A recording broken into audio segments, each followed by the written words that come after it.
अस्सलाम वालेकुम dear students, welcome to maths class. Subscribe my channel, like and share my videos. आज हम 9वीं जमात का पहला चैप्टर सेट्स देखेंगे। सेट की तारीफ़। चीज़ों का मजमुआ या गिरोह सेट कहलाता है। सेट के तमाम अरकान को हम बिल्कुल सही और वाज़ेह तौर पर बता सकते हैं। सेट लिखने के दो तरीके हैं, खुसूसियत वाला इबारती तरीका और एक है फ़हरिस्ती तरीका। फ़हरिस्ती तरीके में हम सेट के अरकान को कॉमा की मदद से अलग करते हैं, जबकि इबारती तरीके में हम खुसूसियत बताते हैं।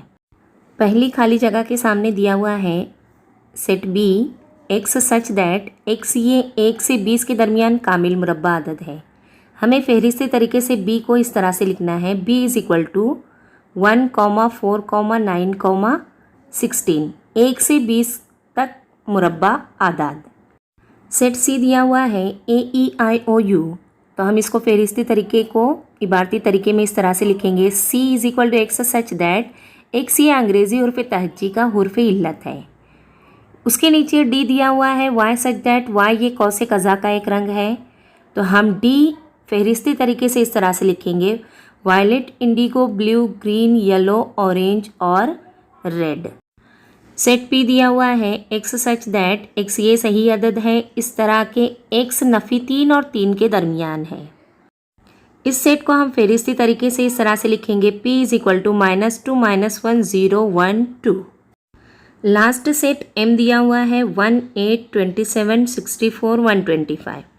ये सभी मकब दिए हुए हैं, इसलिए हम फ़हरिस्ती तरीके को इबारती तरीके से इस तरह लिखेंगे, M is equal to x such that x ये 1 से 5 तक तबई आदाद का मकब है।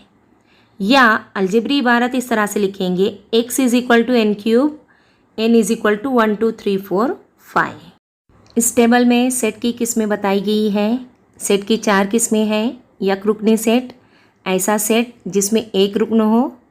खाली सेट, ऐसा सेट जिसमें दी हुई खुसूसियत का एक भी रुकन ना हो, उसे हम खाली सेट कहेंगे। खाली सेट को खाली करली ब्रैकेट या फाय अलामत से जाहिर करते हैं। महदूद सेट, ऐसा सेट जिसके अरकान हम गिन सकते हैं या शुमार कर सकते हैं, उसे हम कहेंगे महदूद सेट। लामहदूद सेट जिसके अरकान हम गिन नहीं सकते, शुमार नहीं कर सकते, उन्हें हम कहेंगे लामहदूद सेट। हर सेट की मिसाल उसके सामने दी हुई है, यह आपकी किताब में दिया हुआ है, आप अच्छे से स्टडी करें, आपको समझ में आ जाएगा। अब हम एक्सरसाइज 1.1 देखते हैं। क्वेश्चन नंबर 1 में हमें फ़हरिस्ती तरीके से सेट को लिखना है। क्वेश्चन नंबर 1 है जुफ्त तबई आदाद का सेट, जिसे हम n से जाहिर करते हैं, n is equal to 2, 4, 6 dash dash dash, कोई लिमिट नहीं है इसकी। दूसरा दिया है 1 से 50 के दरमियान जुफ्त मुफरद आदाद का सेट। जुफ्त मुफरद अदद सिर्फ एक ही है और वो है 2, इसलिए हम लिख देंगे a is equal to bracket में 2। तीसरा दिया हुआ है तमाम मनफी सही आदाद का सेट। सभी गिनती की आदाद के साथ अगर हम नफ़ी की अलामत लगा दें तो ये मनफी सही आदाद का सेट बन जाएगा, -1, -2, -3, -4 और इस तरह से बहुत सारे आदाद। उसके बाद चौथा दिया हुआ है मौसीकी के 7 सुरों का सेट। मौसीकी के 7 सुर सा, रे, ग, म, प, द, नी, इसे हम करली ब्रैकेट या महराबी कौसैन में कॉमा की मदद से अलग अलग करके लिखेंगे। ये हुआ सवाल नंबर 1। अब हम सवाल नंबर 2 देखते हैं। दर्ज झेल अलामतों में दिए हुए बयानात को अल्फाज में लिखिए। पहला दिया हुआ है 4/3, ई की अलामत बनी हुई है और आगे क्यू लिखा है। ई ये जाहिर करता है का रुकन है और क्यू जो है ये नातिक अदद का सेट है, तो हम लिखेंगे उसे इबारत में 4/3 ये नातिक अदद है या नातिक अदद के सेट का रुकन है। दूसरा है नफ़ी 2, वापस वही एप्सिलॉन की अलामत है और उसको कट किया हुआ है और n लिखा हुआ है।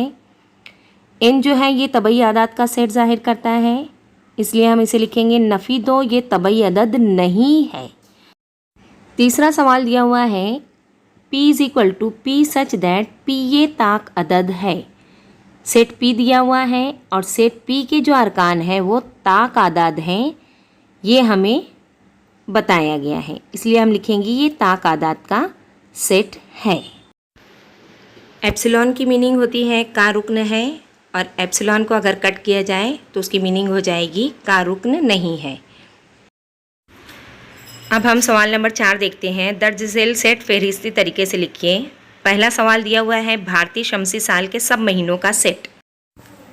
तो आंसर में हम लिखेंगे ए बराबर फाल्गुन, माघ, पोष, अगरहायन, कार्तिक, अश्विन, भाद्रेत, श्रावण, आषाढ़, जेठ, वैशाख, चैत्र। ये सभी भारतीय शमसी साल के महीने के नाम हैं। सवाल नंबर 2 दिया हुआ है कॉम्प्लीमेंट लफ्ज़ के हुरूफ का सेट।